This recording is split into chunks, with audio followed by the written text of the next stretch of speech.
Gbogbo ẹ̀yin tí ẹ jẹ́ bloggers nínú ilé, oore ọ̀fẹ́ wà fún yín láti gbé ojú arákùnrin sí gbòòrò ayé. Àti gbogbo ẹ̀yin bloggers tẹ́ ẹ lò against mi ní o. Gbogbo ẹ̀yin bloggers tó jẹ́ pé torí owó àti torí followers ẹ̀yin náà lè gbé, ẹ lè kẹ́kọ̀ọ́ lórí ẹ̀ torí wípé orí yín ò pé rárá. Ẹ lọ double cross èèyàn, ẹ fowó lọ pé kó dalẹ̀ ẹni tó ṣiṣẹ́ kí ìyá Ìjẹ̀ṣà lè rí ọmọ wọn. Ẹ wá rò wípé ayé titi yín náà lè dá lórí kí náà ń pè é, lórí pé ẹ fẹ́ make owó ni tàbí ẹ ń ṣe blogging. And like I said before, I am not a blogger. That is the truth. I am not a blogger.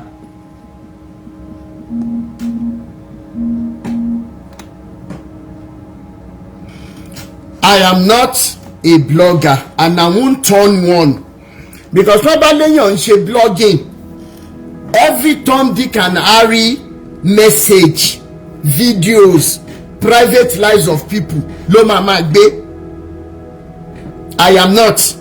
I am somebody who has decided, has chosen to be doing what I am doing. And that is why on my page, between 98 to 95, 98% in Timon post is on exposing the lies, the wickedness, the bloodshed that the body of Christ has been covering from time immemorial. Ìtorí ẹ̀ ló jẹ́ wípé ara ń kan everybody sìn, because they never thought a time like this would come that somebody will be questioning them without fear of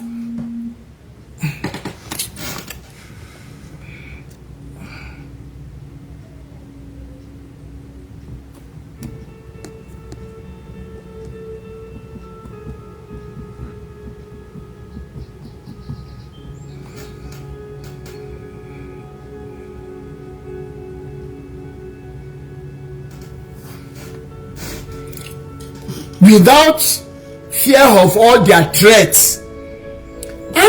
Let's check it this way.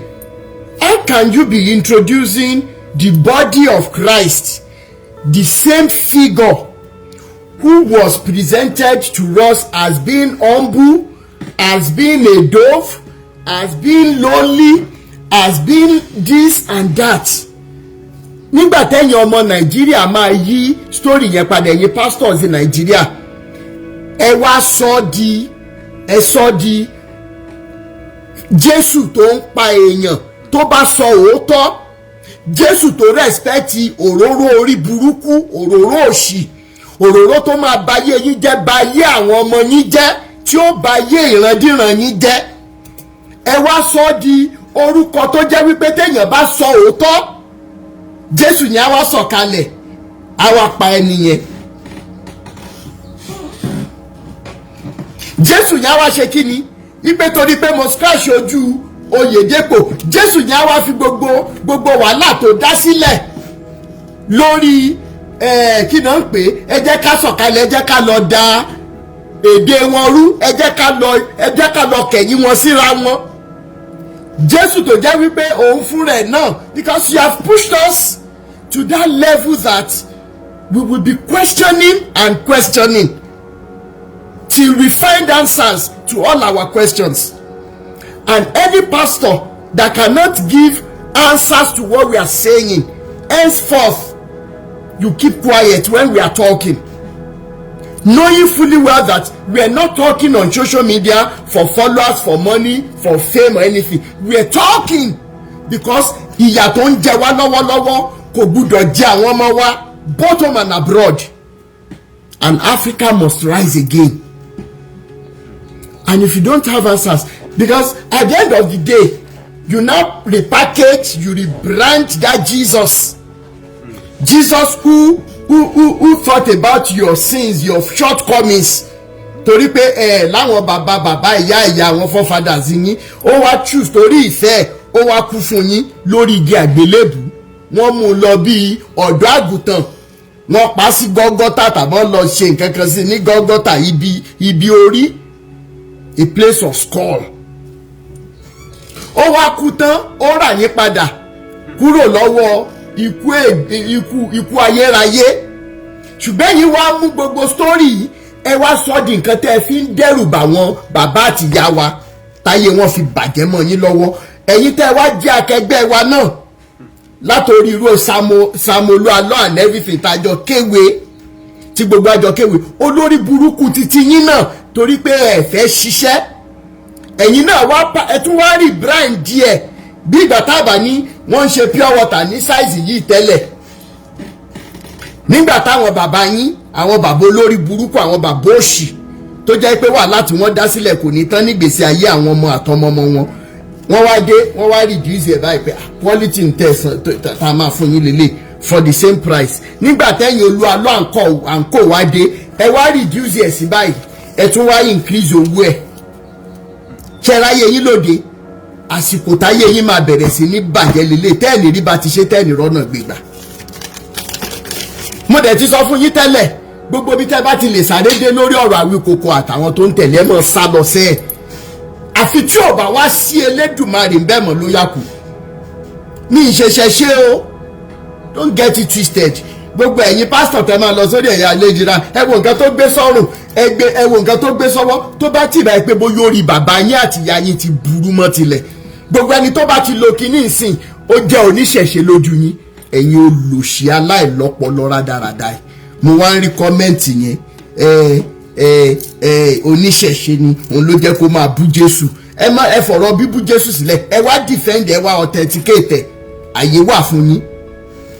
Now at the end of the day ẹ̀rìn pákéjì Jésù yẹn wípé tí ẹ bá ṣe nǹkan kan wípé àwọn tó wà láyìíká àtàyídá yín wọn ò ní ẹ̀tọ́ láti béèrè lọ́wọ́ yín ṣé bí tá a fi gbádùn gbé sílẹ̀ nìyẹn that you are free to do anything you like. Tẹ́ bá báyàwó yàwó sùn ẹni tẹ́ báyàwó ẹ̀ sùn torí òróró orí burúkú tó máa jó yín níná tẹ́ jóná láyé tẹ́ jóná lọ sálìkì àmọ́ láyé lẹ́tì mọ́ jóná pẹ̀lú òróró wèrè tẹ́ ń dà léra yín lórí káàkiri. Ẹni yẹn ò gbúdọ̀ sọ̀rọ̀ torí pé tó bá sọ̀rọ̀ ó lè kú.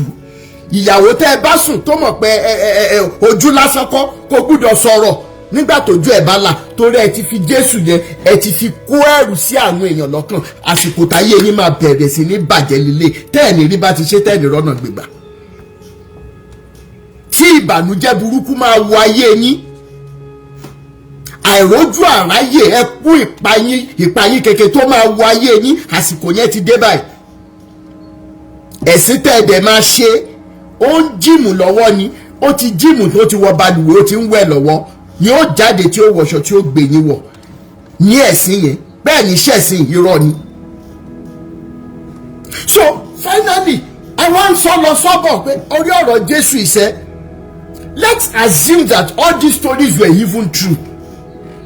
How shameless can you pastors be that all these atrocities have been going on for ages? Gbogbo ẹ̀yin aṣèrè tẹ́ máa wá Mr. Rotin ẹ̀ ń ṣe mọ̀ pé òpin ayé ti dé. Ta ló sọ fún yín pé torí páwọn kọ̀rẹ́sìsì tó ṣẹ̀ ń jáde pé òpin ayé ni?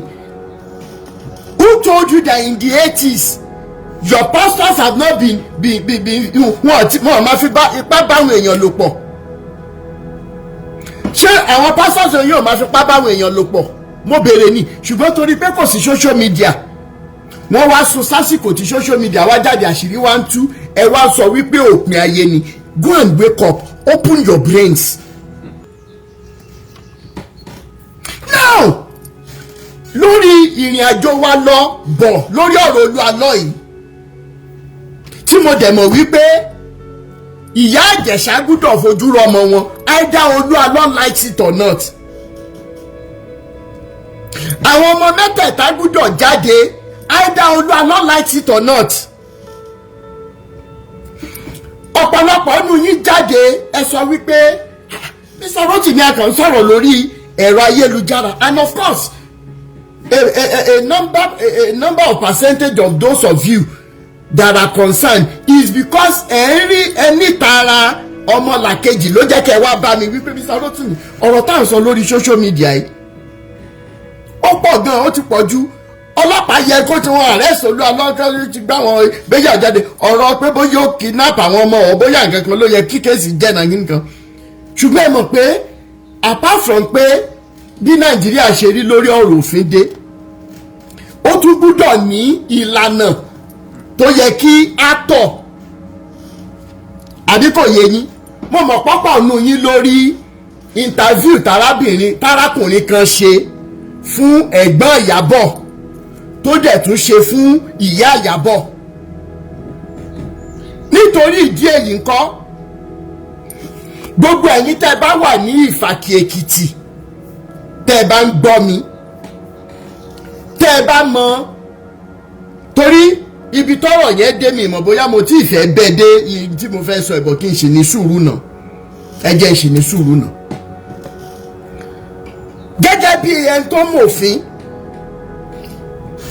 wọ́n pé tọ̀ àwọn lẹ́tà báyìí torí wípé ẹ̀yin kọ̀ọ̀kan sọ wípé nígbà tẹ́bí ẹ̀ ò bá sọ̀rọ̀ kí ni títí ẹ mo dẹ̀ ti fún yín lésì tó tọ́ mo ti fún yín lésì tó yẹ torí wípé Ìyábọ̀ náà mo fẹ́ lè sọ pé ẹbí mi ni olórí burúkú yín tẹ́ sọ wípé ṣé ẹbí ẹ̀ ní Ìyábọ̀ ní kìnnìkan ṣó tán mọ́ wọn ni olórí burúkú yín lẹ lọ lẹbọ nígbà tẹ́ wà ní school ẹ sọ wípé there is a friend that sticks closer than a brother or sister abẹ́ ẹ̀ máa sọ ṣùgbọ́n nígbà tó dórí ọ̀rọ̀ pásítọ̀ yín lórí pa ń wá ọmọ aṣèrè yín má tún sásẹ́ yẹn ní pé kò rí bẹ́ẹ̀ mọ́ ṣé rí gbogbo ẹ̀yin tẹ́ dúró sí ni wípé kí ìyá Ìyábọ̀ máa jẹun ọmọ tẹ́ni wípé kí wọ́n máa fi ewu orí kí wọ́n máa fi sunkún ìbànújẹ́ lórí ọmọ gbogbo yín pátá ò ní jẹun ọmọ ìwọ Tọ́pẹ́ Kọ́láwọlé tá a gbé ọ̀rọ̀ ẹ̀ wá lẹ́ni lórí ipa tó kó lórí ibi tí kéèsì yìí dé ọmọ kan ṣoṣo tó bí láyé tí fọ́tò ẹ̀ wà lọ́wọ́ mi tó wà ní ibi tó wà tí o lè gbé tó o lè fi ọmọ yẹn sọ́dọ̀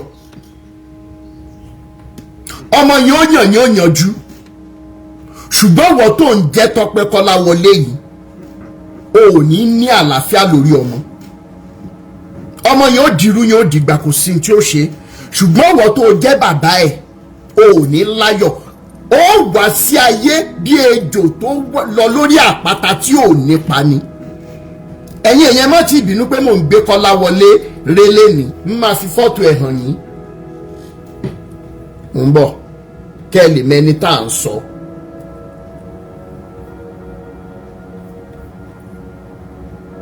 Kí ló ṣẹlẹ̀ gan-an?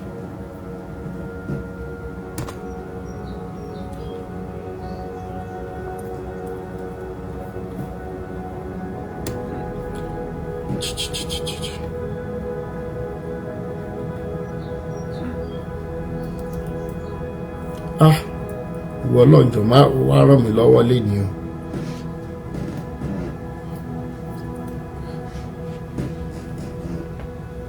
Ẹ̀wọ̀n ẹ jẹ́ kí n lọ yá fún un.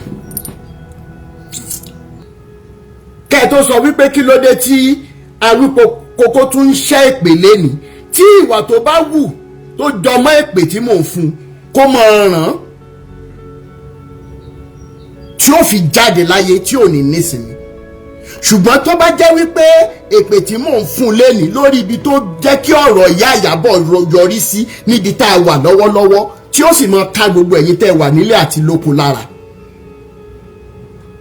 kó mọ̀ rí fún gẹ́gẹ́ bí ìwà ọwọ́ rẹ̀. Ṣé ẹ ti rójú ẹ̀? Mo dẹ̀ máa wọ́ọ̀nù gbogbo yín ẹ má bá arákùnrin ṣe bísínẹ́sì rárá o tó bá wà láyìíká àti àyídá yín bẹ́ẹ̀ ṣe ń wo yìí ẹ yá rọra sá fún un màá sọ díẹ̀ fún yín. Actually ẹ̀yin tẹ́ wà lórí Facebook ẹ wo kọ́mẹ́ǹtì ẹni tó ń jẹ́ Kọ́láwọlé Tèmítáyọ̀ Paul ẹ wo kọ́mẹ́ǹtì ẹ̀ kó tó di wípé ẹ̀sìn máa ṣe ẹ má bá mi screenshot kọ́mẹ́ǹtì ẹ̀ kẹ́ ẹ wá wo ìdí ẹ̀ tó ṣe bẹ̀rẹ̀ sí ní ṣépè fún mi lórí social media látànà nígbà tí mo block ẹ̀ lórí Facebook mi ẹ wá wo ohun tó ṣẹlẹ̀ tá à ní pẹ́ rárá. now ẹjọ́ ṣe ti rí Kọ́láwọlé mo mọ̀mọ́ má blọ́ọ̀kì ẹ̀ lórí social media ni kó lè rí èpè tó ń rìn òwò tó máa yẹ òun lénìí. Kọ́láwọlé Tèmítáyọ̀ Paul ló ń jẹ́, ẹ má bá mi screenshot kọ́mẹ̀ntì ẹ̀. ok ó ń sọ ń sìn ó ní mo ń fi ọ̀rọ̀ Ìyábọ̀ Òbé fi cash out. ẹ jẹ́ kí n wá fún wa ní ló dá àwọn ẹ̀mú. now níjọ́ kìíní àná kí n establish Dèmi àti olè ọ̀daràn yìí convict yìí bá a ṣe mọ́ra. ẹni náà send message sí mi ó lóun fẹ́ pè mí òun fẹ́ bá mi sọ̀rọ̀ lórí ọ̀rọ̀ Olúalọ́. èmi ò mẹ́ni tó ń jẹ́ Olúalọ́ tẹ́lẹ̀ ní tilẹ̀ ń tọ́lọ́run. mo ní ọ̀rọ̀ Olúalọ́ tó fẹ́ sọ ta ló ń jẹ́ bẹ́ẹ̀ ó fi fọ́tò ẹ̀ hàn mí. ex-convict ni o, ẹlẹ́wọ̀n ni o, mi ìyọ̀sọ náà wà ń bẹ̀ o, fúnra ẹ̀ ló sọ fún mi. now kí ni nǹkan tí mo kọ́kọ́ rí lára arákùnrin níjọ́ tó kọ́kọ́ máa bá mi sọ̀rọ̀? ó láti kékeré lòun ti ń jalè. ó láti kékeré àtòun o àti bóyá ẹ̀gbọ́n òun o, ó ní àti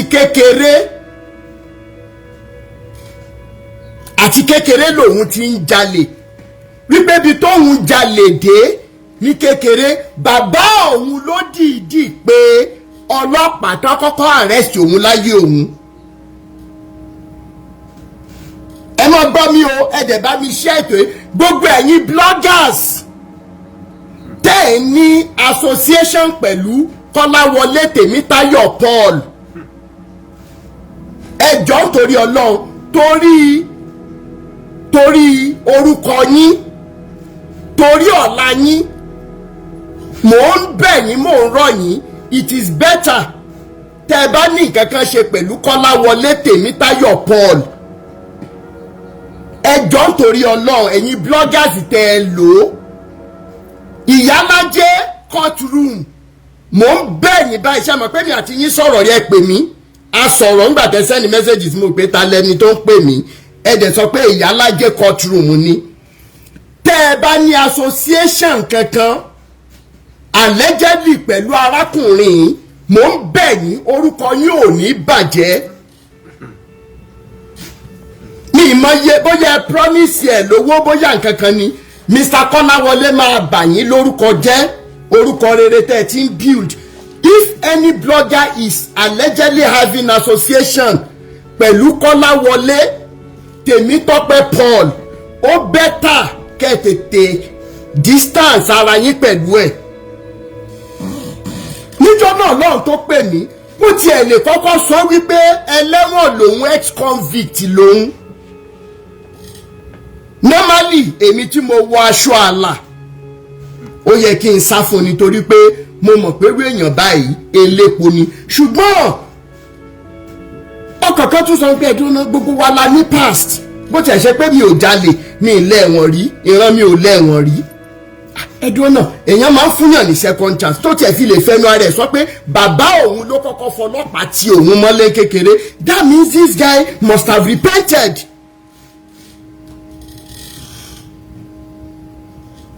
Bọ́lá Adédoyin, ẹ̀gbọ́n mi, just calm down. I'm a living testimony to your generosity. Don't allow him to give you blood pressure. Thank you so much. Finally, ó wá sọ̀rọ̀ Olúalọ́ fún mi. Mo ṣe voice recording yẹn tí mo lè wá jáde. Bí Olúalọ́ ṣe gbé òun wá sí Adánimógo radio station. Gbogbo ẹ̀yin tẹ́ wà ń bíbá ìjọ náà lẹ́jọ́ mọ́ já mi ní comment section. Níjọ́ tá a lá o olórí burúkú ìpè kó wá sọ̀rọ̀ lórí live video wa. Torí mo béèrè lọ́wọ́ ẹ̀, mo ní ṣó o lè sọ níṣojú Olúalọ́? Ó dẹ̀ send àwọn evidences sí mi, ó send link program yẹn sí mi. Mo ní tọ̀ tó bá ti jẹ́ pé ó rí bẹ́ẹ̀ ẹ jẹ́ ká lọ ṣe live video torí pé mi ní gbowó lọ́wọ́ ẹnì kankan, pásítọ̀ kan kún òde fún mi lówó, mo máa ń sọ, mo sì ní chaati Sam Ojo pẹ̀lẹ́ni tí Sam Ojo fi ń ṣe intermediary láàrin èmi àti ẹ béèrè lọ́wọ́ wọn, ẹ sẹ́ndì kì í dẹ́ pé bóyá ẹ fà as a matter of fact because Sam Ojo lè mọ̀ gbọ́ wa báyìí, tó bá dẹ̀ ń gbọ́ wa kó mọ tí mò ń sọ yìí. ẹni tí Sam Ojo rán sí mi, èmi àti wọn sì sọ̀rọ̀ láàárọ̀ àti dọ̀rẹ́, mi ì ní dárúkọ wọn. Sam Ojo dìídì sọ fún máa yìí wípé fún iṣẹ́ takuntakun tí Rotimi Awikoko ń ṣe,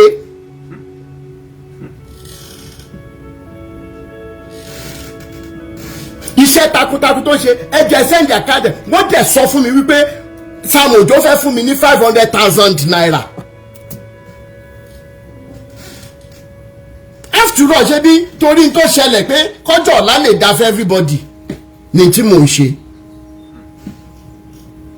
mo wá sọ fún ọmọ ní kì í ṣọ̀rọ̀ owó títí tèmi báyìí, ẹ jẹ́ ká yanjú ọ̀rọ̀ tó wà lẹ̀. tó bá jẹ́ wípé àti 2018 tí mo ti ń ṣiṣẹ́ yìí,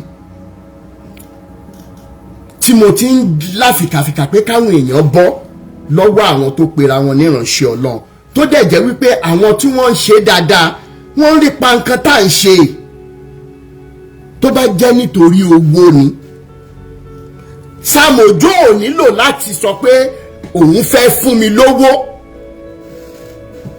èmi ni màmá sọ fún Sam Ojo wípé lórí ọ̀rọ̀ tó wà lẹ́yìn tó bá fẹ́ jẹ́ kó jáde, Sam Ojo hùwà burúkú kankan ju wípé òun àtèèyàn jọ ní àfíàsí lọ, kò pé bóyá ọmọ kékeré lẹni yẹn, ká bára wa sọ tọrọ.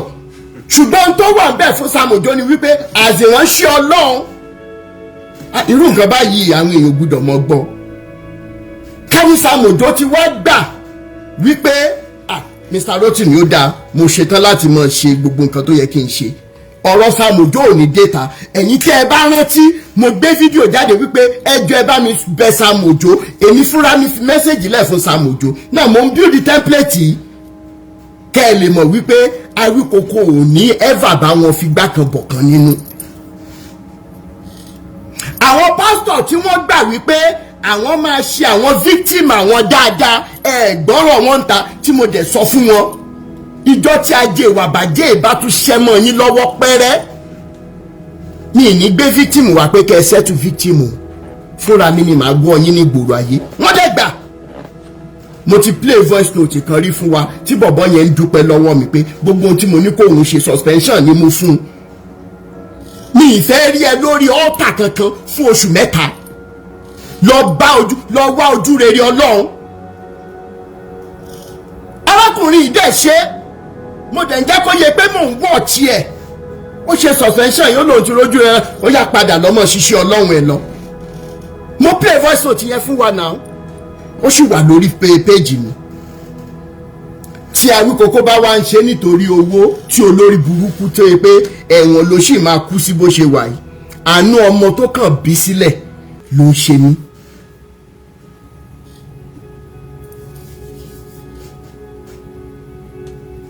ó wá ń sọ ní comment section sìn, òun sọ wípé mò ń fi ọ̀rọ̀ Iyabo Obe fi cash out. ẹ̀sìn tó máa ṣe bóyá ńgbà tó ń jalè káàkiri, tí mo dẹ̀ mọ̀ pé tó tílẹ̀ bá dá bó ṣe wà yìí, tílẹ̀ bá dá ó sì máa jalè kẹ́yìn ayé ẹ̀ tán máa fi ìbọn pa ẹ́, ògùn ló máa pa ẹ́.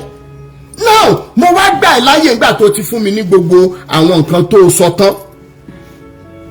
ẹ̀yin tẹ́ bá wà lórí péèjì wáńjọ́ náà lọ́hùn tó sọ̀rọ̀ Olúalọ́, ó sọ débi wípé òun mọ iye tí wọ́n ra.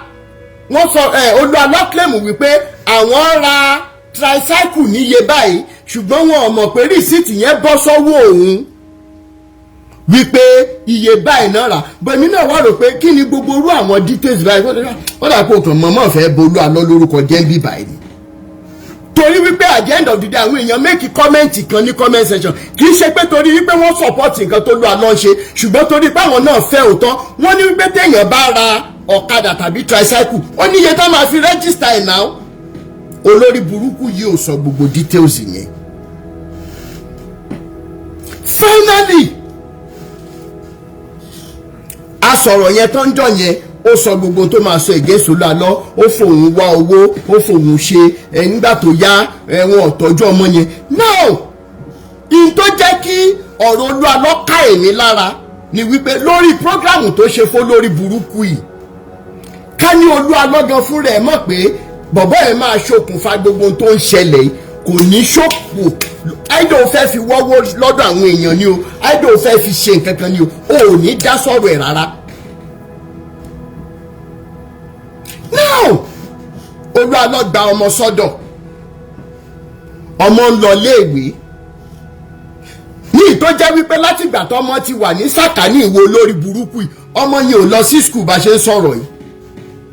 Ọ̀rọ̀ yẹn wá di iṣu atayanyan láàrin òun àti Olúalọ́, ẹ̀yin tẹ́ bá wà ń bẹ́ ìjọ náà lọ́hùn. Wọ́n pín yà wọ́n ní kó wá mọ́mọ́, ó sọ̀rọ̀ Báyọ̀ náà and everything.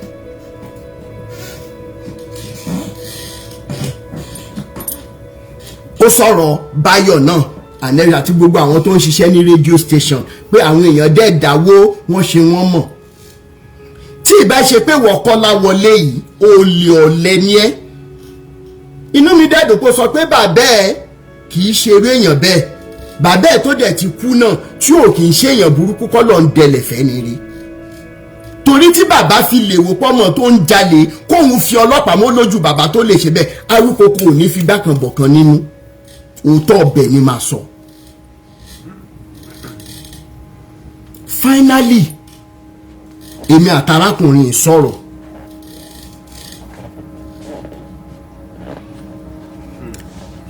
Mo Samuel wà nínú ilé, ẹ jẹ́ kí Mo Samuel wá já mi tí n bá parọ́, kí ni decision ta ti take lórí ọmọ olórí burúkú tó máa rìn lọ yìí. Iṣẹ́ wo ló ń ṣe? Olóò rẹ́ǹtì garawa, òfin pọnmi and everything. Ẹ̀yin mélòó lẹ rántí wípé jọ́nà náà mo ní mo fẹ́ fún èèyàn mélòó tí ẹ̀yin kọ̀ọ̀kan fi wá bá mi wípé ẹ fẹ́ fi kún, and torí pé bí péjì mi ṣe jẹ́ mi yín advertise àwọn tí n bá náwó sí, kì í ṣe blogging page, kì í ṣe foundation page tán fi ń rèkì owó.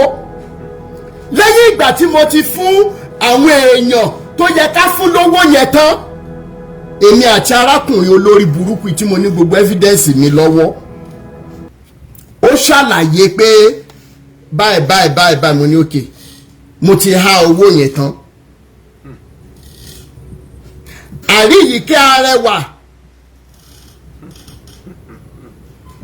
Àríyíkẹ́ Arẹwà wà ní orí péjì mi, ara àwọn evidences tí mo ní ni. Fine, okay, tá a bá tiẹ̀ lè rí fọ́ọ̀tì rẹ̀ lápò ara títí tèmi again, ìwọ tún gbàyè báyìí, iye garawa tó lóun rẹ́ǹtì yẹn tó o bá rí irú owó báyìí á tún help ẹ. Ní ìmọ̀ pé mò ń bọ́ ejò ni, ṣùgbọ́n ká dúpẹ́ lọ́wọ́ Elédùmarè tó tètè fi àṣírí ejò hàn. Ọ̀rọ̀ wá di ọ̀rọ̀ wípé mo gbọ́dọ̀ gbé àwọn èèyàn dìde lẹ́yìn ìgbà tí mo ti tiraka tán pé nọ́mbà Ìyá Ìjẹ̀ṣà ẹ bá ń wá, nọ́mbà Mẹ́jọ Òbé mo rí, mo bá pásítọ̀ pa baptisti àmúwọ̀dọ̀fin baptisti tí wọ́n bá ń gbọ́ mi lọ́wọ́lọ́wọ́, mo bá wọn sọ̀rọ̀ torí pé àwọn náà fa Iyabo àti Olúalọ́ papọ̀. Mo bá wọn sọ̀rọ̀, mo bẹ̀rẹ̀ wọn ní ẹjọ́ ẹ ràn wá lọ́wọ́ lórí ọ̀rọ̀ yìí. Kàjé, mo dúpẹ́ lọ́wọ́ ẹ fún ipa tó kó. Ta ni Kàjé jẹ́? Kàjé mọ Iyabo dáadáa, kẹ́ ẹ lè mọ ipa tí mo kó lórí ọ̀rọ̀ yìí. Kátà wá sọ pé bí n ṣe wàhálà pé lórí iṣẹ́ 12 hours tí mò ń ṣe lójúmọ́, mo sì ní time láti bá àwọn ẹlòmíì sọ̀rọ̀ 1 hour 2 hours tó yẹ kí n máa rest. You will see how dedicated I am lórí iṣẹ́ tí mò ń ṣe. Finally mo bá ex-boyfriend Iyabo sọ̀rọ̀, mo bá reverend sọ̀rọ̀, reverend tó so wọ́n papọ̀ ní ìtajọ sọ, Major Obe, Uncle Lanre, mo bá wọn sọ̀rọ̀, àwa ń ṣe gbogbo kinní yẹn lọ́wọ́ pẹ́ dúró ná. People are right, ọgbọ́n ọlọ́gbọ́n la fi ń ṣọgbọ́n ní ìjẹ́ ká pàgbà míì ní wèrè. Ẹ̀jẹ̀ náwó yìí, mo raise owó. As a matter of fact, ẹ bèrè lọ́wọ́ Tọ́pẹ́ ọmọ àlè rádaràdà yìí pẹ̀lú ẹni tí mo jọ rán wọn lọ sí Èkìtì. Lẹ́yìn ìgbà tí mo ti fún ẹni yẹn lówó tán, mo tún ní ìwọ Tọ́pẹ́ wá torí pọ́kùnrin ni ẹ́, obìnrin lẹ́ni.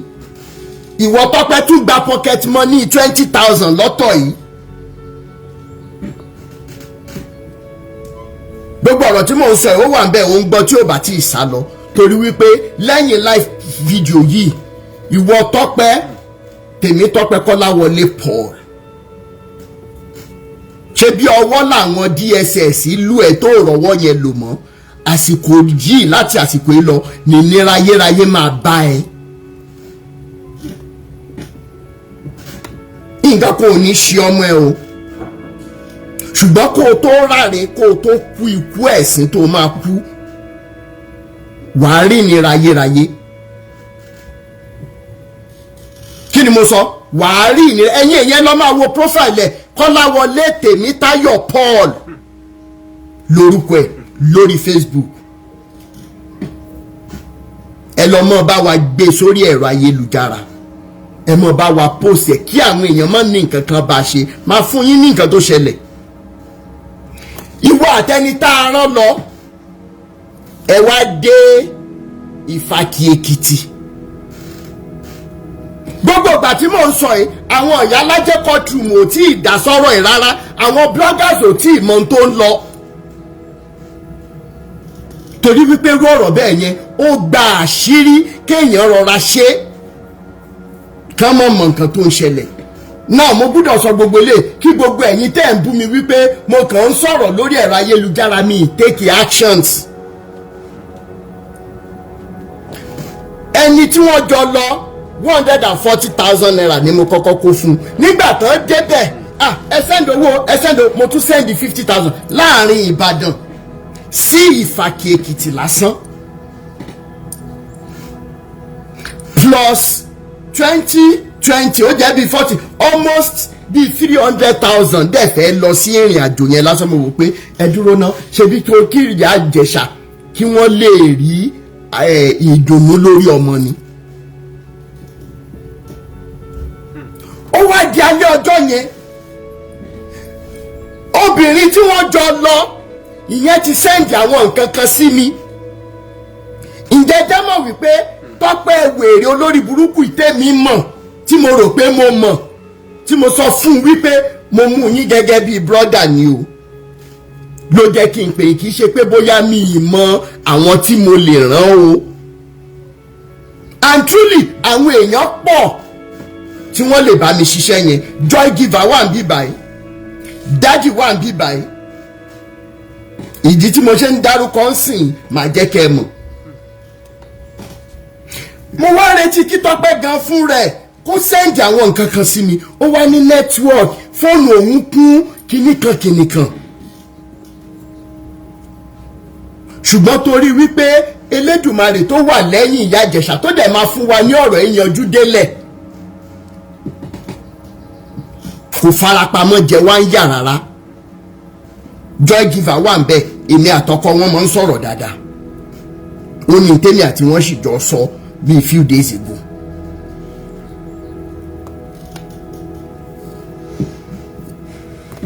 Ṣìkẹ́mi mo máa ń rí ẹ lórí péjì mi dáadáa, òṣàkálà ṣokolo nìwọ náà torí mo máa ń rí kọ́mẹ̀ntì ẹ lọ́ndà àwọn post àwọn tó bá ń bú mi. Kẹ̀dẹ̀ rí gbogbo ẹ̀yin afojúfẹ́ni má fọkànfẹ́ ni báyìí Ògún ló máa fẹ̀jẹ̀ yín wọlẹ̀ yóò mọ̀ fẹ̀jẹ̀ yín wẹ̀ ni. Ẹ̀mí láyọ̀ láyé àyàfi tó bá jẹ́ wípé ulterior motive, àdàbí tó bá jẹ́ pé ulterior motive ni mo fi ń ṣe gbogbo nǹkan tí mò ń ṣe.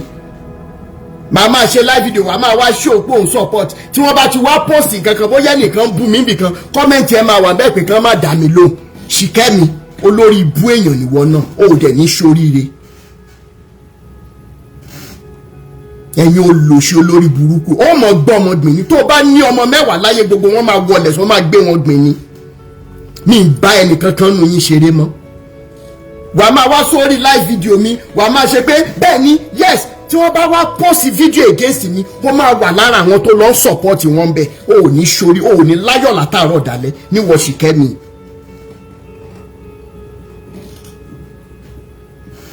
ẹ̀yin olórí burúkú aláyé bàjẹ́ àrí jẹ́ǹdì mọ̀dàrú yìí. finally wọ́n ń dúró de Tọ́pẹ́ pé sẹ́ǹjì àwọn kìíní ó ní fóònù òun ti kú òun ní láti delete àwọn nǹkan kan.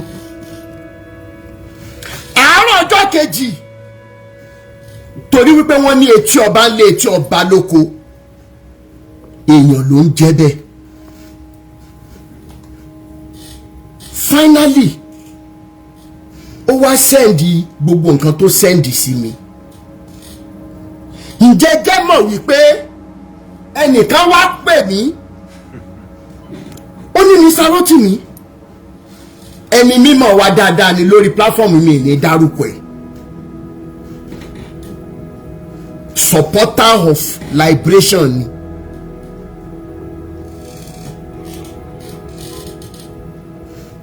finally kí ló ṣẹlẹ̀ ó wá ní ẹnìkan sẹ́ǹdì kankan sóhun ẹni yẹn dẹ̀ ti delete ẹ̀ pé ṣé mo mọ̀ ń pa ẹ̀ ìbànújẹ́ gorí ọkàn mi inú mi bàjẹ́ ipe tẹ́yìn bloggers ẹ̀yin tẹ́ fẹ́ ṣe blogging business tẹ́ bá ní interest nínú case tẹ́ dẹ̀ fẹ́ justice fáwọn èèyàn kí ló dé tẹ́ máa lo owó ara yín kí ló dé tẹ́ máa jáde lọ ṣe visa mi sí Nigeria model and I'm getting things done. At the end of the day kí ló ṣẹlẹ̀ mo wá pe Tọ́pẹ́ mo ní ẹ sòtọ̀rọ̀ fún mi mi ìfẹ́ irọ́ ta lẹ sẹ́ndì àwọn kìíní sí ní tilẹ̀ ń tọ́ lọ́hùn ó mọ̀ pé mo ti mú òun ẹnìkan péré lòun sẹ́ndì ẹ̀ sí ó dẹ̀ dárúkọ ẹni yẹn a lọ ṣe nǹkan tó wà sensitive tó báyìí o nítorí wípé wọ́n promise ẹni 150,000 naira pé bóyá o fẹ́ sanwó ilé o fẹ́ ṣe kinní kan o wá sẹ́ǹdì ẹ̀sẹ̀ nìyẹn. mo pe arábìnrin kejì yẹn náà tọ́jọ́ lọ ẹni yẹn fi gbogbo nǹkan tó ní láyé àtọ̀run ó fi búra pé Mr. Rotimi mi àti yín ò mọ́ra tẹ́lẹ̀ mo dẹ̀ sọ fún yín pé ẹni tó fẹ́ tẹ̀lé mi ṣẹ́ ni tẹ́ trust ní mo ní mo trust Tọ́pẹ́ mo ní mo trust ẹ̀ digbí ó tún bẹ̀rẹ̀ lọ́wọ́ mi lẹ́ẹ̀kejì lẹ́ẹ̀kẹta ǹjẹ́ mọ nǹkan tí Tọ́pẹ́ tún ṣe ǹjẹ́ mọ nǹkan tí Tọ́pẹ́ tún ṣe ní Tọ́pẹ́ Kọ́láwọlé Paul yìí tí mo dẹ̀ ní chaati tí mo sẹ́ndì sí ǹjẹ́ mọ nǹkan tí Tọ́pẹ́ Kọ́láwọlé ǹjẹ́ tún mọ nǹkan tó ṣe. arábìnrin sọ fún mi pé ìyá Ìjẹ̀ṣà pé òun ó ipe nígbà táwọn ń ṣe interview fún ìyá Ìjẹ̀ṣà lọ́wọ́ Tọ́pẹ́ Kọ́láwọlé gba fóònù ìyá Ìjẹ̀ṣà òun ò mọ nǹkan tí Tọ́pẹ́ Kọ́láwọlé ń ṣe lórí fóònù ìyá Ìjẹ̀ṣà. ǹjẹ́ jẹ́ mọ̀ wípé wọ́n ti kúrò ń bẹ̀ kí arábìnrin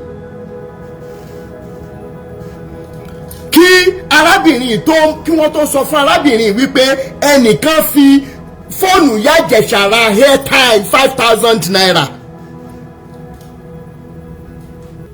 tí kọ́ Tọ́pẹ́ Kọ́láwọlé yìí ló ṣe tó láwọn méjèèjì nìkan náà wà lọ́dọ̀ ìyá Ìjẹ̀ṣà tí ó mọ̀ pé wọ́n máa get. ó tún mú fóònù ń fò irú kéèsì báyìí ó yẹ kọ́lọ́pàá gbé ẹni inú mi bàjẹ́ ìyá tó ń tiraka jẹun olórí burúkú ẹ̀ tá a fún lówó pé kó o lọ kẹ́ ẹ lọ gbọ̀rọ̀ lẹ̀ lẹ́nu wọn ó tún lọ fi fóònù ìyá Ìjẹ̀ṣà ó tún fi ra airtime tówó bá wà lórí fóònù ìyá Ìjẹ̀ṣà jọ ẹ tó ọmọ kóòdù wọn wàá wọ́ owó yẹn ni láti bà mí lórúkọ jẹ́. ní olórí burúkú àṣírí kẹ́mọ̀ pé orí ẹ̀rọ ayélujára ni mo ti ń sọ mi gbogbo èpè tó bá yẹ kẹ́ ẹ mọ́ bá mi gbé Tèmítọ́pẹ́ iṣẹ́ lórí social media lọ́ba ẹjọ́ ẹ mọ́ bá ń gbéṣẹ́. ìyá tó ń tiraka ìyá tá rẹ̀ ò yá toró ń ṣòjòjú ọmọ ẹ̀. o tún lọ yọ 5,000 naira lọ ra airtime 5,000 nínú kòsíkòsí ìyá yìí. So many of you from the last series of live video tẹ́ bá rí wípé mo wà emotional gan, you will know the things I've been passing through despite the stress of relocation. mo sì máa post phone mo sì máa post ojú ẹ̀ síta, màá sọ gbogbo nǹkan tí mò ń sọ ẹ̀ síbẹ̀ káwọn tí ò sí lórí live video wa kàn máa rí. kò wá tán síbẹ̀ kó tó di wípé wọ́n lọ sí Èkìtì. kó tó di pé wọ́n lọ èmi àti ẹ ti dúnàdúrà. I have all the list pé ok èmi náà láwọn ẹ̀gbọ́n tó yẹ pé ọmọ wọn wà ní school ṣùgbọ́n mi ń ṣẹni tó máa fún ẹbí ní 900,000 naira tí n bá ní 1 million tí ará àta tó lè survive pẹ̀lú bóyá bíi 200-300 máa wà ń bẹ̀. ọ̀rọ̀ tí mò ń sọ yìí ẹ̀yin tẹ́ ẹ̀ ń gbọ́ mi tẹ́ ẹ bá mọ ẹbí mi ẹ mọ̀ já mi tí n bá ń parọ́. ìgbẹ́rọ́ tí mi ń ṣẹ̀wọ̀n bá tó lè ṣe fún àwọn ẹbí àti ẹbí ẹ̀ gẹ́gẹ́ bí ọmọ ìyá àti bàbá fún ìyá ẹ̀, ṣùgbọ́n tí Rótìmí bá ṣe jù bẹ́ẹ̀ lọ ó tó bẹ́ẹ̀ ó jù bẹ́ẹ̀ lọ. ìyá mi ò ní mọ́tò mọ́ náà mo dẹ̀ ń ṣiṣẹ́, ṣùgbọ́n kí láǹfààní mọ́tò tí máa rà fún ìyá mi tí ebi ń pa ọmọ ìyá mi gan ló kọ́kọ́ máa sọ fún mi pé ebi ń pa àwọn ẹni Rótìmí bọ́ wọn. 2017 ìyá àbàdẹ wa lọ ṣe 2 weeks ní Dubai, ẹ kàn ṣeré lọ kẹ́ padà àti pa àti kún. ìyá mi pè mí pé àbúrò mi dúró náà ebi kí n lọ Dubai kí n padà ní ẹjọ owó tẹ́ ẹ fẹ́ fi ràn mí lọ chọ́ọ̀chì wa yìí àwa là ń bọ̀ wọ́n ẹjẹ́ tún oúnjẹ síbẹ̀. àwọn ará àdúgbò mi ẹjẹ́ oúnjẹ ẹjẹ́ àpín ní ta fowó yẹn ṣe lọ́dún náà lọ́ọ̀mí. tí ìyá mi bá láwọn fẹ́ jẹ irin lẹ́nìí Ọlọ́run kẹ́mi tó bẹ ojú bẹ̀ lọ, ṣùgbọ́n torí àwọn tí èèyàn gbúdọ̀ náwó sí ìyá mi gan ló máa béèrè irú tí mi kí mo fẹ́ jẹ mi ìṣàdẹ̀sùn sùta mi ìdẹ̀rìn òhò ṣiṣẹ́ tó ṣùgbọ́n. finally ọmọ arákùnrin yìí ó ló wà ní ọ́fánẹ́jì kan pé ọ̀rọ̀ yẹn wà nílé ẹjọ́ pé wọ́n máa decide bóyá ọmọ yẹn lè wá sọmọ tọmọ ẹ̀ bá wá sọ́dọ̀ ẹ̀ ṣé wàá lè máa tọ́jú ẹ̀ ṣé ìyá ẹ̀ náà dẹ̀ lè máa wá wò ó ní yes. kẹ́ ẹ máa wo ipa tí Elédùmarè lómi fún nígbèsí ayé arákùnrin olórí burúkú àṣírí. mò ń bọ̀ mi tí ì dé o.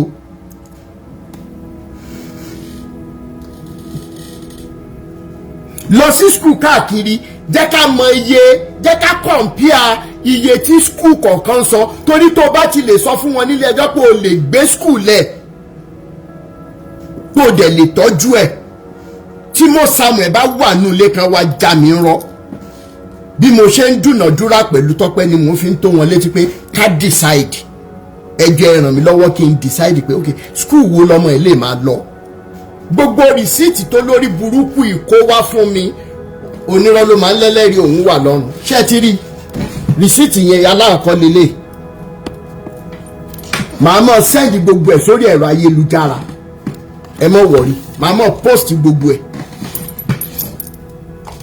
mi ì mọ ọmọ ẹ rí as a matter of fact ọmọ títí tèmi gẹ gbogbo owó tí mò ń ná síta tọmọ yẹn bọ́mọ yẹn ṣe ń wíṣì pé kó o máa rí mi èmi tí mo jẹ́ bàbá ẹ̀ almost every day mi ìrówó tùjọ pé mo fẹ́ lọ wọ ọmọ mi náà ṣé mi ì ṣiṣẹ́ ni èló náà ń gbé flight. I am not in the life of my daughter the way I should be because of this fight. Tẹ́ bá fẹ́ jẹ́ kí n post video ọmọ mi máa post ẹ̀, kò sí tí wọ́n máa fi ṣe tó ń bẹ̀ mí pé daddy I want to see you in person. Tẹ́ bá fẹ́ jẹ́ kí n post ẹ̀ máa post ẹ̀ so that you'll understand torí irú àwọn olórí burúkú àṣírí alátẹnujẹ yìí ni. Ìlú náà ń ta flight ticket ibi tọ́mọ mi wà tí mi lè lọ wò. But so many of you in diaspora, you will understand very well.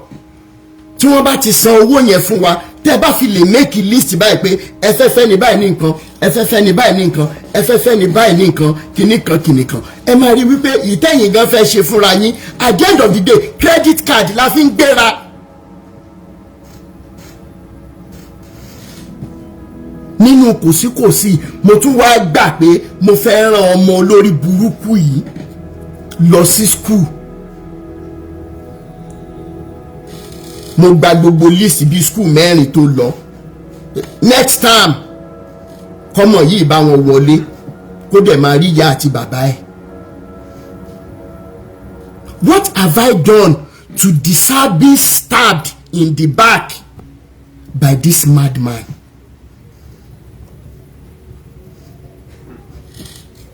What have I done? Ó wá ń bẹ̀ mí, kò tún sòótọ́ fún mi pé iye èèyàn tó débi wípé arákùnrin tún fún àwọn èèyàn àwọn bloggers tó fẹ́ sanwó fún. Ó fún wọn ní nọ́mbà ìyá Ìjẹ̀ṣà, ó fún wọn ní nọ́mbà ẹ̀gbọ́n Iyabo. Tí n bá sọ̀rọ̀ mi tán gbogbo bí tí n bá ti jẹ̀jẹ̀ sọ fún mi lórí ọ̀rọ̀ tó wà lẹ́yìn. Interview tí wọ́n ṣe fún ìyá Iyabo, tí wọ́n ṣe fún Fúnkẹ́, olórí burúkú yìí ló ta information yẹn síta. Táwọn kan àwọn bloggers kan wá ń ṣe bí ìgbà tẹ́ pé àwọn làwọn pioneer case tó wà lẹ́yìn. Ṣùgbọ́n torí wípé ẹjọ́ tí ẹ̀yin tẹ́ ẹ bá bò mí Ọlọ́run ò ní bò yín o. How many of you ló wá sọ fún mi pé Mr. Rotimi iṣẹ́ tẹ́ ẹ dáwọ́ lé pé àwọn bloggers kankan wọ́n ti ń jókòó lé lórí bí ìgbà tó ṣe wípé àwọn làwọn wà ńbẹ̀. Mo ní ẹ jẹ́ kan máa ṣe as far as tí Iyabo bá ti jáde. I'm not looking for popularity. Radio and TV station tí bá parọ́ ẹ mọ́ já mi torí pé mo sì ní gbogbo chat yín lọ́wọ́. Radio and TV stations lẹ́kìtì, lọ́ṣun state, londo wọ́n ti wá bá mi pé wọ́n fẹ́ interview mi. Tó bá jẹ́ wípé mò ń ṣe kíní ìtorí popularity ni immediately ni màmá grant interview now.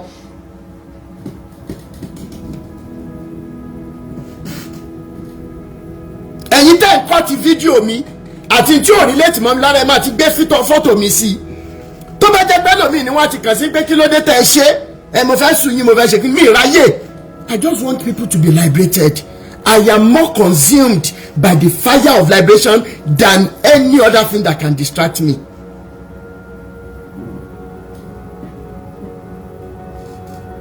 How many radio stations? How many TV stations? At the end of the day, mi dá wọn lóhùn. Àwọn kankan mo ní máa get back sí wọn. Tó bá jẹ́ pé even gan ẹni tó ní rédíò kìíní ní US ọ̀rẹ́ mi ni, is an elderly man. Mo ní mi ìwà popularity pé káwọn èèyàn mọ̀ mi. I just want people to be liberated. It's as simple as that. Bẹ́ẹ̀ ni rédíò interview. Ìlú inú wọn gbọ́ mọ̀ pé mi ì sí Nàìjíríà. Ní ṣe mo lè wá sí rédíò station wọn. Mo ní náà mi ì sí Nàìjíríà pé US ni mo wà kìnnìkan. Àwọn làwọn lè ṣe online. Táwọn yẹn bá ń gbọ́ mi lọ́ba kì í ṣe pé bóyá kí ẹ pé bóyá mo kọyán yín kéré ẹ má bínú. Ṣùgbọ́n àti èdè stage tá máa ṣe yẹn ó ní ò jẹ́ kí n fún yín ní positive answer. Ẹ má bínú torí Ọlọ́run mi ì fojú tẹ́ńbẹ́lú yín torí mo mọ̀ pàgbàlagbà ni yín. Ẹ má bínú mo bẹ̀ yín torí Ọlọ́run ni. Ẹ ti rí reason tí mi ṣe dá yín lóhùn dáadáa ń sìn.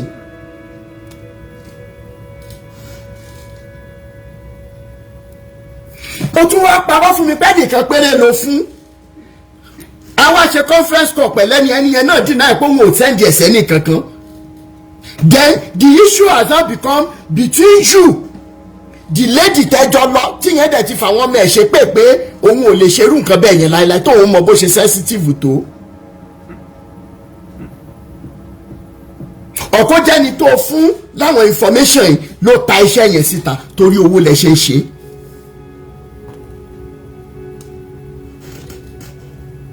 What am I saying today? Ó wá ń send oríṣiríṣi messages sí mi. And so many of you will notice that I've been scarce on even social media. Relocation is not an easy thing, especially when you are alone by yourself.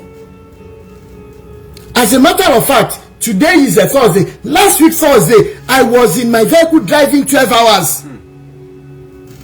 Mo ya photo gbogbo ẹrù tí mo kó sínú mọ́tò and everything. Driving far distance. Then kí n tó ṣe padà and everything, planning to go back again. So iṣẹ́ yẹn pọ̀ gan. Olórí burúkú tèmi tọ́pẹ́ máa wá dé. Ó lé mi ní time láti máa ka mẹ́sẹ̀gì òun. Ṣùgbọ́n mi ò ní time láti máa respond. So who is your father? Who are you that I must respond to a traitor like you? Are you not ashamed of yourself despite your age?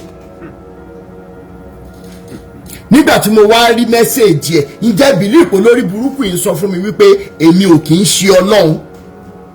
Wípé gbogbo nǹkan. Ó kọ́kọ́ sọ fún mi pé kéèsì ọmọ òun o, bóyá jẹta ni pé court yẹn pé mi ni mo promise òun and everything. Me tear down because it is not a promise I will fulfill.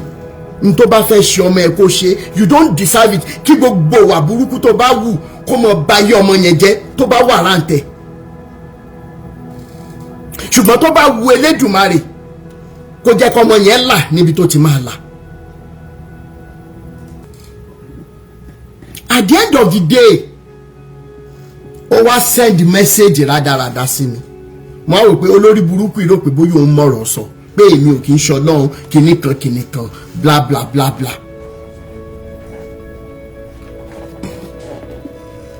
Mo wá rọ̀ fún padà pé tí ìbá ṣe pé message tí mo send sí wà ń bí báyìí èmi ò mọ̀rọ̀ pa.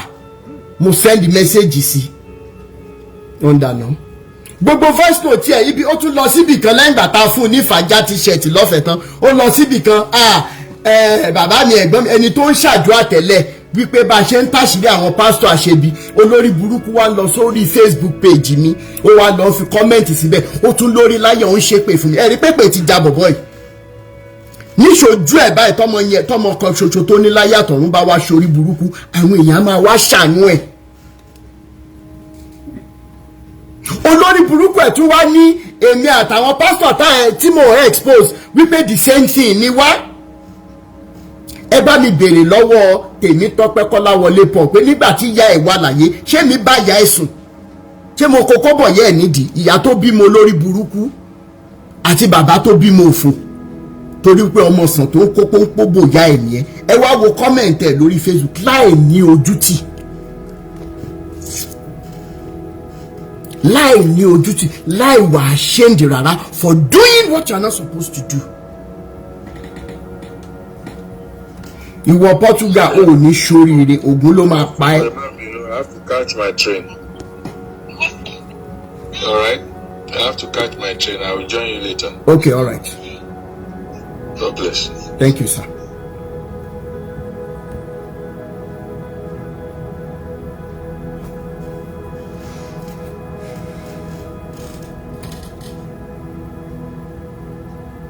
So at the end of the day gbogbo ẹ̀yin tẹ́ ẹ rò wípé mo kàn ń pariwo lórí social media lásán. I can give you the list of so many things tá a ti gbé ní gbèsè. At the end of the day you are going to be asking, okay Mr. Rotimi bó wá lọ́rọ̀ dé báyìí ibo lọ́rọ̀ dé báyìí ọ̀rọ̀ wa wá dàbí ọ̀rọ̀ a fi kinní kan sábẹ́ à ń gbé ka torí ẹni tá a rán lọ náà gbogbo nǹkan tá a nídìí tọ́lọ́run ti bá wa ṣe nírọ̀wọ́rọ̀sẹ̀ owó iná ni.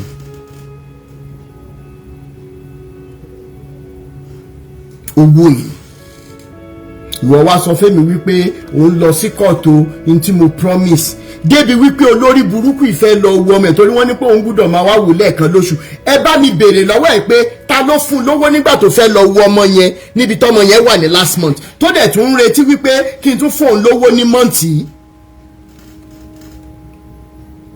torí wípé tí Tọ́pẹ́ Kọ́láwọlé bá bẹ̀rẹ̀ sí ní ṣe ẹ̀sìn tó wà nínú ìrora ayérayé torí wípé láìpẹ́ láì jìnnà Elédùmarè ó mọ̀ fi egun ẹran àtẹ̀jẹ́ díẹ̀ àdàbí tó bá jẹ́ pé mo lonú méjì pẹ̀lú ẹ̀ àdàbí tó bá jẹ́ wípé mi ìtọ́jú ẹ gẹ́gẹ́ bí ẹbí ló yà kù tó jẹ́ wípé kì í pé torí wípé mi ìdá ẹ lóhùn mọ́ ló ṣe ń lọ make kọ́mẹ́ǹtì burúkú sórí post mi nìkan ló ní rárí ó ní kú o ṣùgbọ́n wà rárí.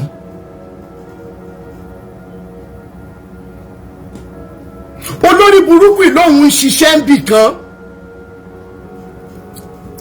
ó darapọ̀ mọ́ chọ́ọ̀chì kan ṣé ẹ rántí pé olórí burúkú ló sọ̀rọ̀ Àgbàlá Gabriel how many of you lẹ rántí olórí burúkú kan tó sọ̀rọ̀ Àgbàlá Gabriel nígbà kan ṣé ẹ rántí bọ̀bọ̀ ẹ̀ ní this same guy ni bọ̀bọ̀ tí mò ń sọ ẹ̀ òun náà ló sọ̀rọ̀ Àgbàlá Gabriel.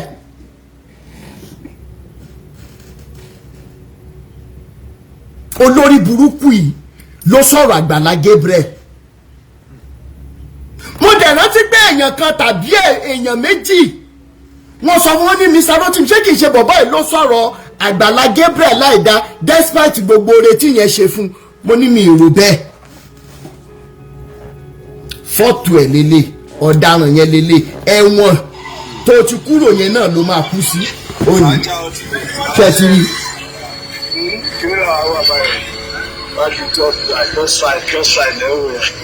Just rising. Kẹ́tìrì. Èmi ti wọ fàájà yìí, àwa ò sí lo sọpọ́tà backyard o. Ìgboro mo ti wọ ẹsẹ̀ tìrì bẹ́ẹ̀. Kò sí pé bóyá bákan kẹ́tìrì. Kẹ́tìrì bẹ́ẹ̀ ló ń wọ jáde níbẹ̀ yẹn. Ó lè rí pé wà á Nàìjíríà mo fi wọ́n náà nígbà ìpínlẹ̀ fàájà jíò. Kẹ́tìrì. Fàájà jíò sí Nàìjíríà. Fàájà ọdún wo. Kẹ́tìrì. Gbogbo lójú ọlọ́rọ̀. Ṣẹ́gbọ́n ya ṣáwó kọ̀ọ̀kan àwọn kékeré rẹ̀ àwọn gbangba láṣẹ o. Àwọn náà tó a ní láyà a ní katapila láyà ni bí ó sì mọ̀ bàbá ńlá ẹnìkan máa fi wá ṣe. Olódùwà rẹ̀ ò fẹ́ sí o. Àbá àrùn ló ti gbé dáadé fún ara mi tó tó.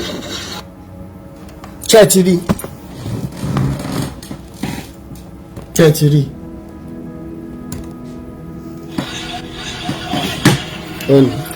Kẹ́tìrì. Bàbá ṣe ti rí.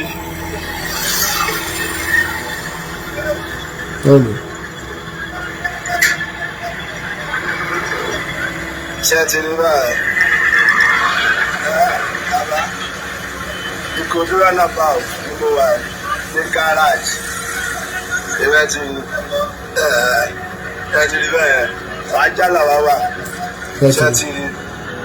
Mo ń wọ lọ anywhere ni wọn bí bá bá ńlá bú ẹnìkan dá bó dèmi lọ́nà ọkùn challenge mi ọkùn béèrè question ṣe ti rí bẹ́ẹ̀ bàbá gáràjì náà wà yìí ó fàájà ó ti gbé pẹ̀lú mọ́ mi ń ṣe ọ̀dàlẹ̀ o.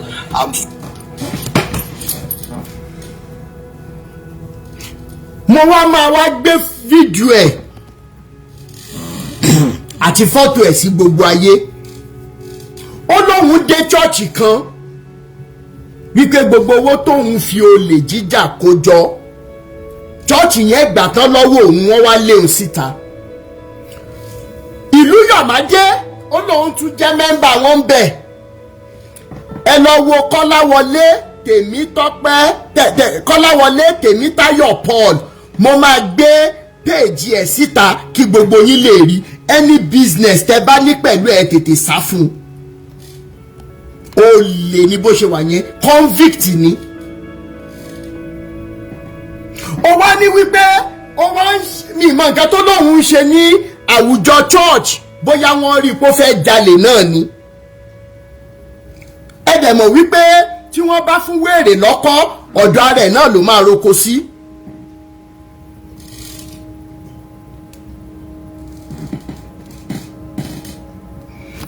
finally ó ní pé church wá find out wípé torí olè tóun ń jà tẹ̀wọ̀n tóun ń lọ káàkiri gbogbo ẹ̀ wà lórí ẹ̀rọ ayélujára. nígbà tí wọ́n wá find out bí wọ́n ṣe lé òun nìyẹn.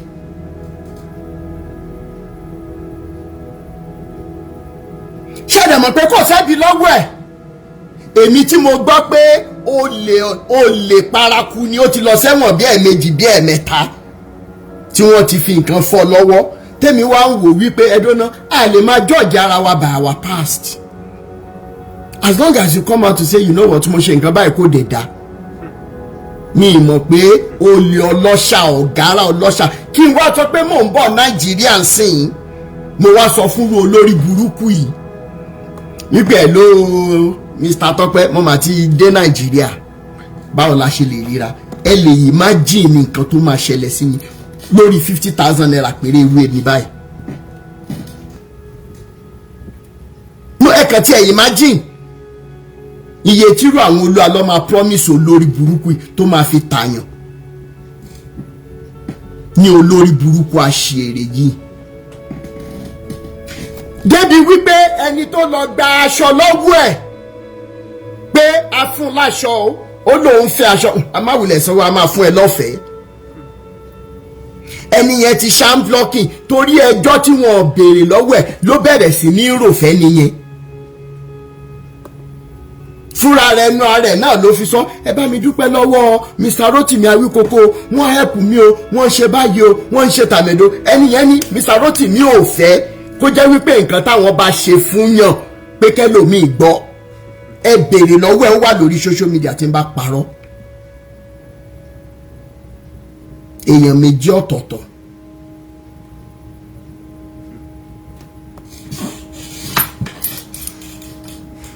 kẹ́ẹ̀tì ríbi tá a bára wa jáde sìn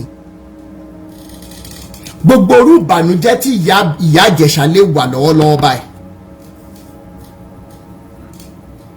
gbogbo bíkíbi tí ìbànújẹ́ lè wà nínú ayé ìyá yẹn pẹ̀lú ẹ̀gbọ́n Ìyábọ̀ tó dúró tí wà wípé ṣe ẹ ṣáà bá wa wá àbúrò mi.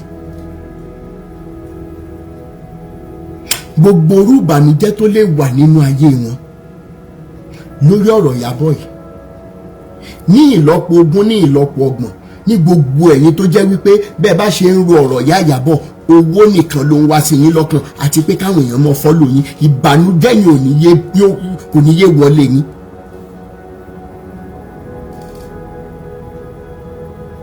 How did we get here?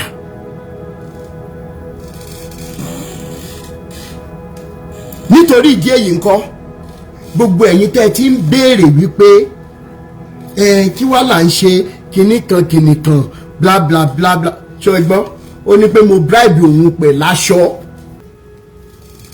tẹ́ ẹ gbọ́n tó ń sọ mo bribe òun pẹ̀ láṣọ pé kóun lè lọ sí Èkìtì tó lọ ta information tó rí bẹ̀ fáwọn bloggers